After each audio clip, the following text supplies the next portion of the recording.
Well, hey, how's everybody doing today? It's Parzival here with Punishers Play Warframe, and I'm throwing a video together to answer one of the questions that I see, occasionally in clan chat in the game. Specifically when asking for a Khora build, right? As everyone knows, I use Khora very specifically, right? Um, and what I'd like to do is just maybe go over her, just to explain why it's not so easy for me to just share my build and say, okay, this is how you do it, right? Excuse me. So my Khora build is actually quite niche. It's very activity oriented, if that makes sense to you, right? Myself being way beyond endgame now, right? Like this next update coming out tomorrow, I'm actually going to be working on getting my legendary 6 rank. So, there's not much in the game left for me to do except for farm, grind relics, get prime stuff so I can give it away to the clan, and things like that. Okay, you know what I mean? So I'm not in a situation where regular play is is the normal order of the day, if that makes sense. So what I'll do is I'll just show you, though. I will show you the mods in case you want to build a Khora like this. Because it is handy, especially for farming, like steel path fissure missions, endurance survival runs, things like that, right? So at the very least, there's nothing wrong in showing you what I'm doing. I'm just trying to explain why it's not as easy to explain in chat, in clan chat, right? So we'll just open up Khora here and just show you, like the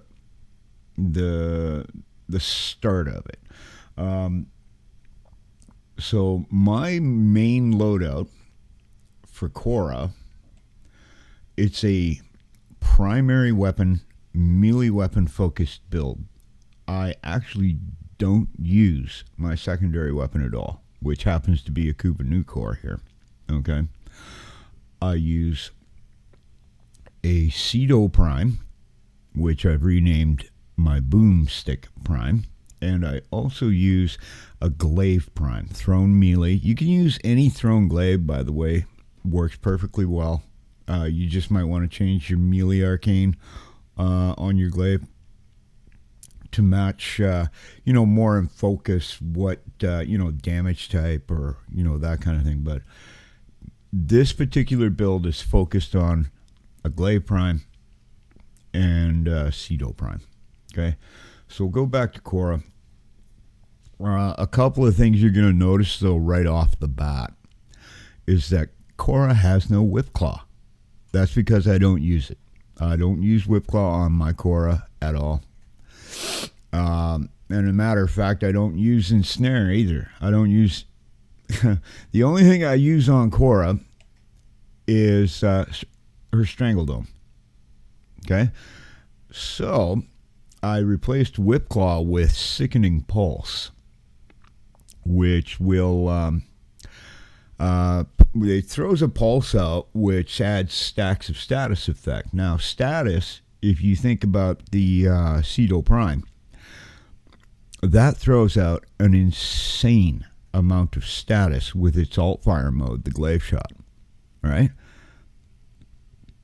So Any existing status effects already affecting enemies, except for slash, heat, and toxin, gets 10 times stacks of status.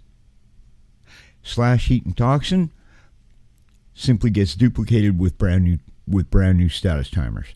This is an insane room controlling mechanic, and highly recommend it using it with something like Ceto. Okay. Now, the other thing you're going to notice right off the bat as well with my Khora is that I'm running 5 Tau Forged Violet Archon shards, each one saying gain 37% melee critical damage when max energy is over 500. The damage boost doubles. Well, my max energy on my Khora is 641.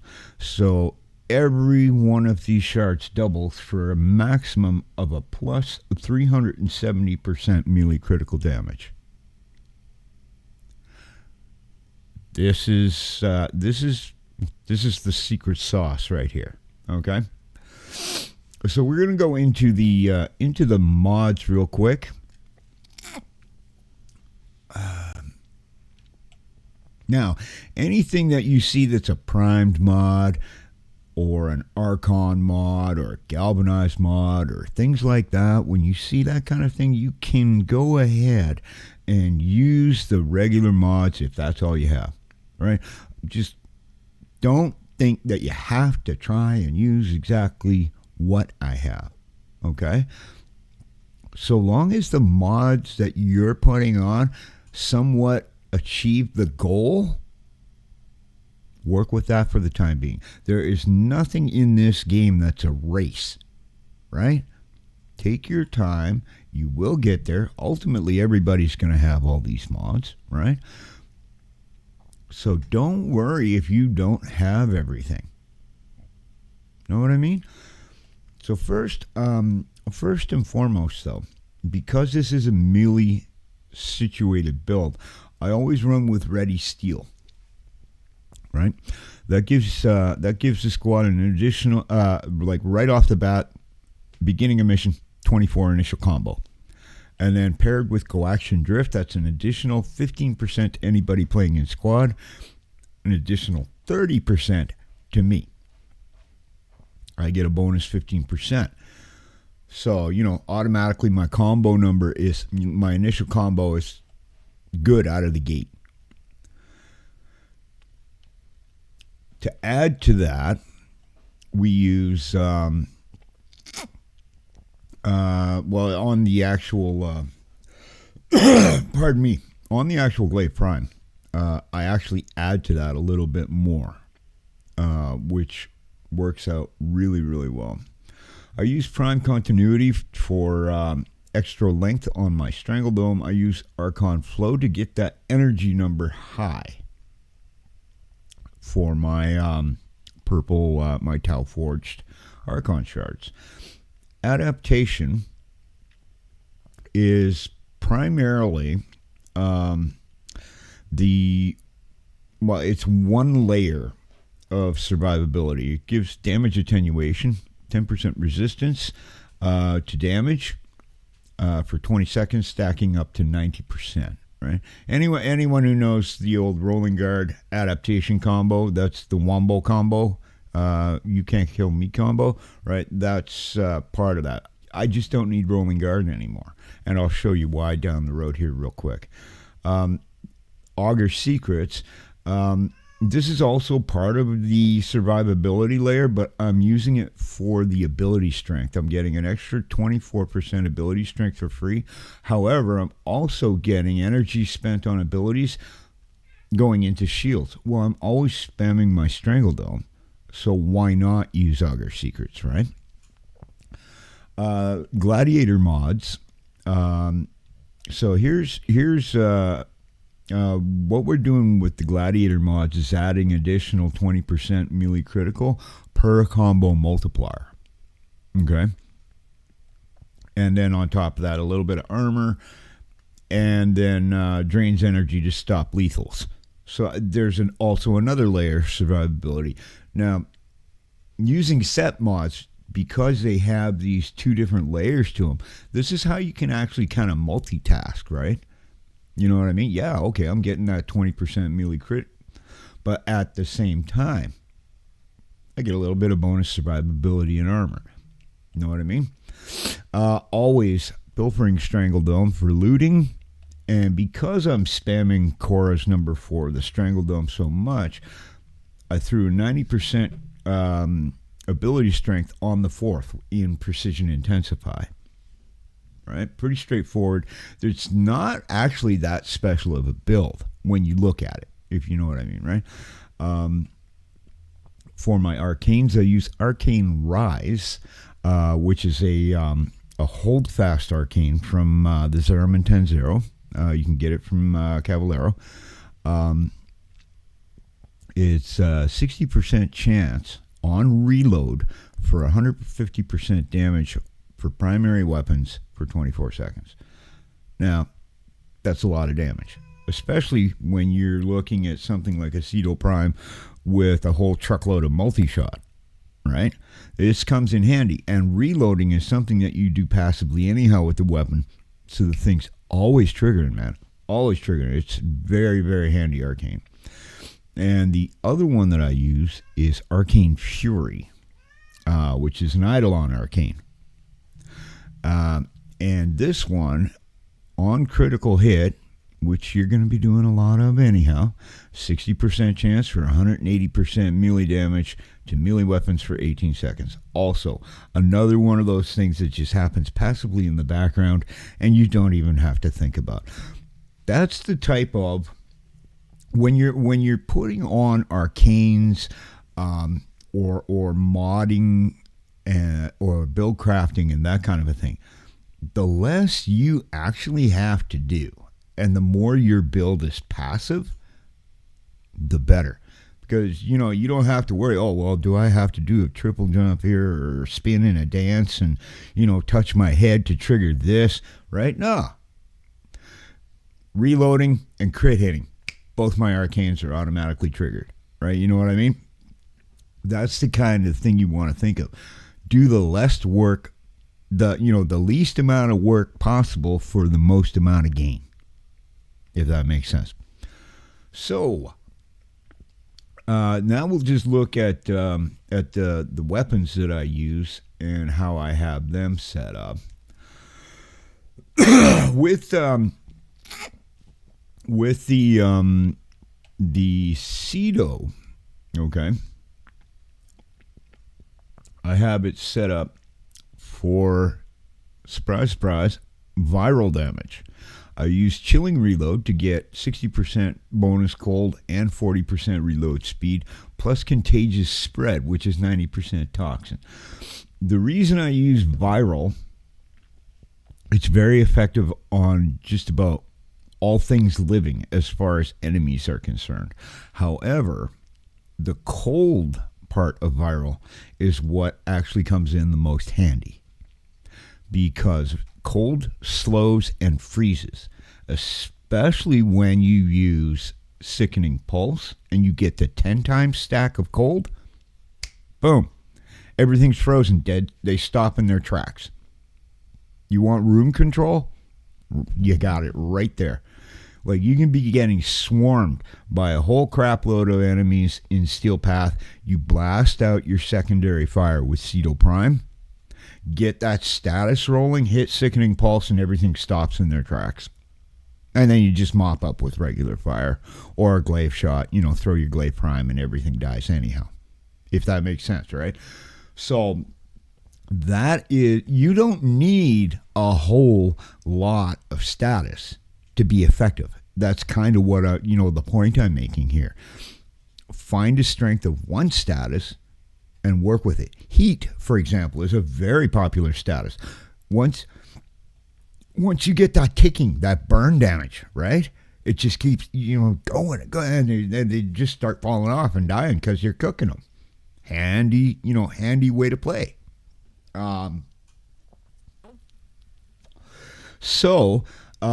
Again, like I said before, though, anything that's a galvanized mod, a primed mod, or an amalgam mod, you can use just the regular versions, the base versions of the mods. So I like to use a galvanized Savvy on my Aceto, chilling reload, like I said, galvanized Hell for multi-shot, right? Contagious spread, mentioned before. Galvanized shotgun barrage, or I'm sorry, amalgam shotgun barrage. I really, really, really, really like using this because it increases the fire rate of the Aceto, which is a fully automatic shotgun to begin with. Okay. So here's the logic behind that. If you increase the fire rate of a weapon, you are also increasing the DPS of the weapon. How much damage that thing can put out in a set amount of time. Always, shotgun barrage is always a great mod to have on a shotgun. Now the other thing is you know, my builds, I'm obviously going to be having my ribbons on there. If you don't have a ribbon, just, you know, put something that increases damage, put something that increases multi-shot, or something that will increase your status chance or your status damage or what have you. Just because you don't have a mod yet doesn't mean your build isn't viable, right? You know what I mean? I always run a Bane mod because, like I said, I run a lot of Steel Path, and in Steel Path, you want to try and focus your damage to the enemy types sometimes, depending on what kind of mission you're in. You know, like endurance survival. If I'm doing one on Eris, for example, I'll select Infested, and up at the top, you'll notice that I have loadouts already built where the Bane mod changes. So if I'm going into that particular mission, I just select Infested, the Bane mod changes, and you're done, right? Or Orican or Corpus, etc. You know what I mean there. And then, of course, you know, I always use a prime point blank for the bonus damage. Excuse me just one moment.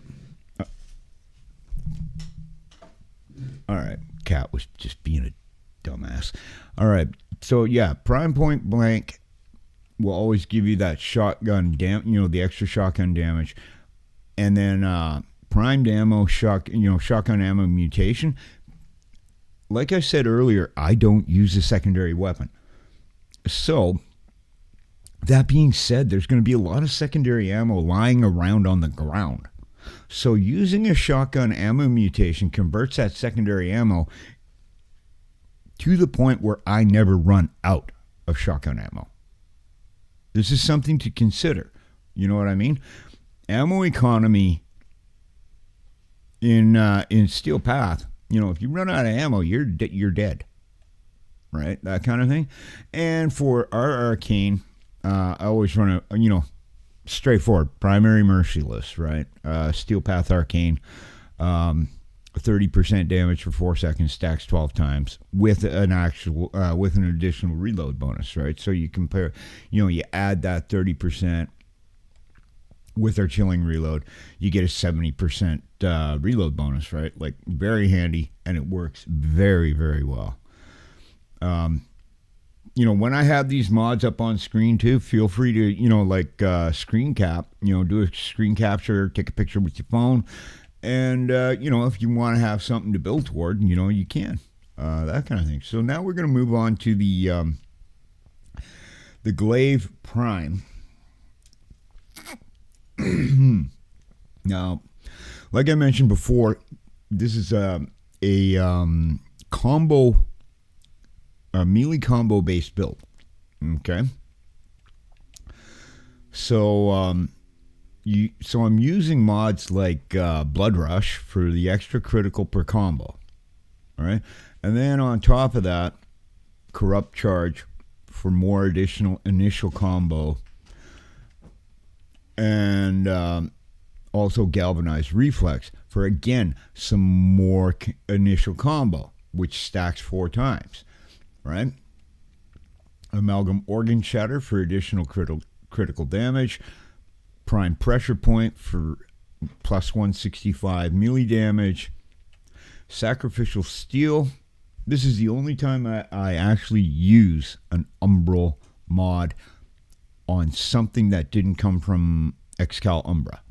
I actually did use an Umbral Forma for this build. Normally, I say stay away from those because the Umbra mods are a scam. Just because there's only 5 mods in the set. Like, why would you burn a mod slot unless it was super niche? And in this case, my build is super niche. It's designed for one thing and one thing only, right? So if you can get away with not wasting a slot and just taking the cost hit on these mods, do that rather than burning your slot. So Sacrificial Steel, though, you know, that 220 critical chance. However, because I'm using the heavy attack on the glaive, that turns into 440 because you get ×2 for the heavy attacks. This is super important, if you know what I mean. Okay. Now, the other part of it is the volatile quick return, you know, where you get the +3 on the blast radius. You're doing extra damage with the glaive. The glaive on the heavy attack also spreads slash damage. So whatever does not die in the initial blast is going to tick down with bleed out damage because of slash. Right? Whirlwind is always a mod that you want to put on a thrown melee because you get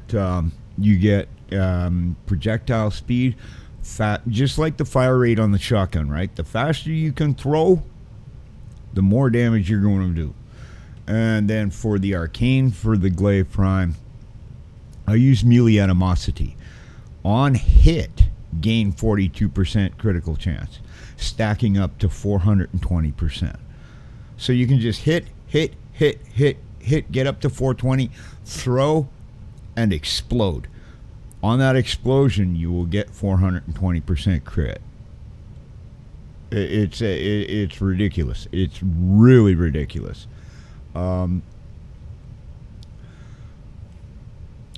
you know, that's the main gear, you know, and then there are some other small things with regards to the pets. My Khora is a 5-combat build. I have 5 cats in total. I'll show you how I do that in a moment. So one of the cats, right out of the gate, of course, is Khora Prime, right?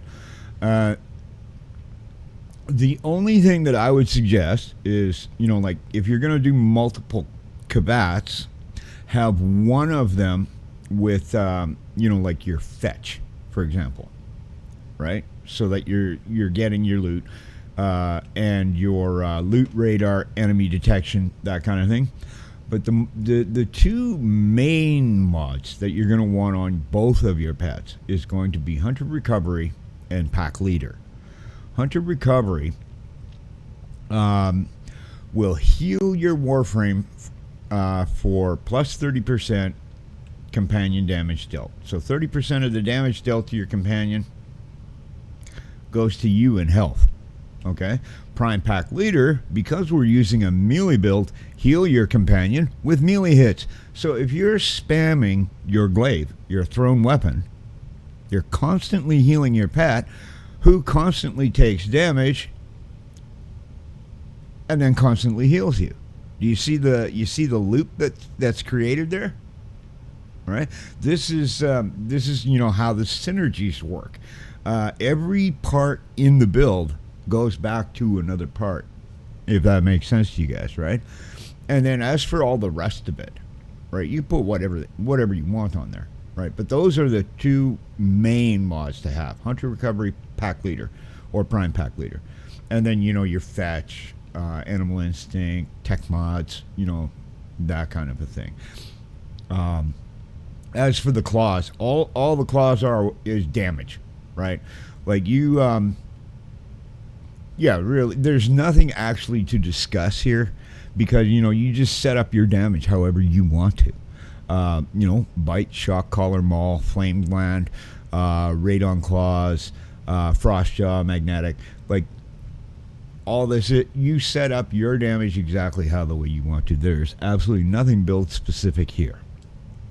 Okay, so then we'll go over really quickly to my Adarza Artemis Prime, my other cat. Now here is where the 5 Kabat build comes in, where I have 5 cats. Now, why would I want to have 5 cats out? Well, because of hunter recovery. When one of my companions takes damage, I get healing, right? This is all part of the survivability loop. And also, again, pack leader. But if you put duplex bond, every time you spend 100 energy, a clone appears. You can have 3 clones out there. They each live for 30 seconds. They don't use abilities. However, mods do apply to them. So you have 3 extra Kabats out there with hunter recovery and pack leader that join in the healing loop, if that makes sense, right? So the other thing that you also, if you have an Adarza, you always want to have Cat's Eye on your Adarza. Adarza grants 60% increased critical chance for 10 seconds to allies within 25 meters every 20 seconds. So every 20 seconds you have a 60% increased crit. Absolutely. That's free crit, right? So, and then, again, tech mods, fetch, resourceful retriever to increase with the looting, and so on and so forth, right? So, like I said, I'm not going to give a demo of the gameplay because I showed how it worked when I did the video for the Spectres, right? I did a quick 5-minute Steel Path demo of how this very build works, right? So I mean, you can go and check the end of that video, but it is very niche. It's not a common type of Khora setup, right?